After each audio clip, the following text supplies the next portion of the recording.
Welcome to Injured Reserve, a black man's playbook to manage being sidelined by mental illness. Written by Rwenshaun Miller. Also narrated by me, the author, Rwenshaun Miller. I hope you enjoy. Ignoring the signs. I was afraid to explore the why associated with my feelings and emotions. Rwenshaun Miller. Everyone gets sick at some point in his or her life, and I was no different, ranging from the common cold to even the flu a few times. However, aside from routine checkups, it was tough to get me to the doctor. Let's be honest, it's hard to get any black man to go to the doctor. Nevertheless, you just cannot ignore certain things. In my community, it is even more of a challenge to address mental health issues because we do not always acknowledge that they exist. We like to pretend that ignoring things will simply make things better, or that praying about something will result in a miracle. In the introduction, when I talked about my finger pulling that trigger, it was not just a coincidence. There were years of signs and symptoms that I tried to ignore because I was scared of what they actually meant.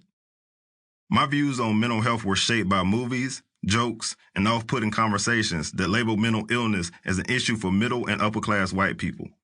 We, blacks, don't go to shrinks. Ain't nothing wrong with you. Those problems don't affect us. Crazy. A word that we are all familiar with.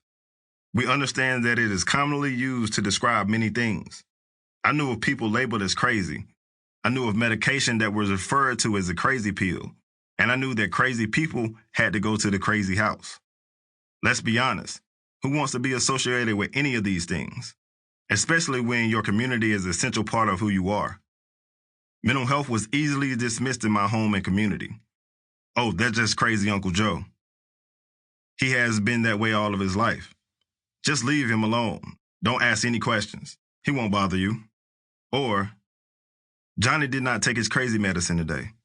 That's why he's acting up in class. And as a black man, I was taught to be strong at all times. I never witnessed my father or grandfather shed a tear. I learned quickly from the men and the women in my life that tears were not acceptable from boys. This meant that I had to negate certain emotions and feelings. Stop acting like a punk. Shake it off and suck it up. This way of thinking molded my ignorance that later hindered my ability to acknowledge some of the initial signs that would suggest that I had a problem and needed help.